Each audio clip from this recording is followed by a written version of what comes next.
Hi guys, kumusta kayo? Happy Sunday to everyone.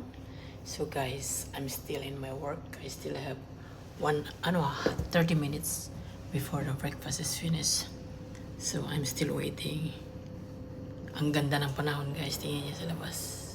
Wow, sun is shine.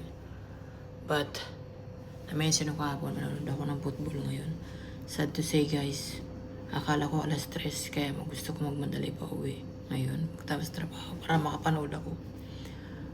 Alas 9 pala ng gabi mamaya guys. Siyempre, papasok ako ng kinabukasan. Gusto ko matulog ng maaga. Ayoko magpuyat. Kasi sleeping is very important to our body, right guys? So yun nga. Pero I try, at least I still have 1 hour.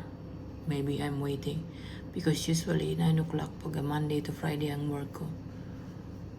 9 o'clock noong gabi tutulog na ako kasi para makumpleto yung 7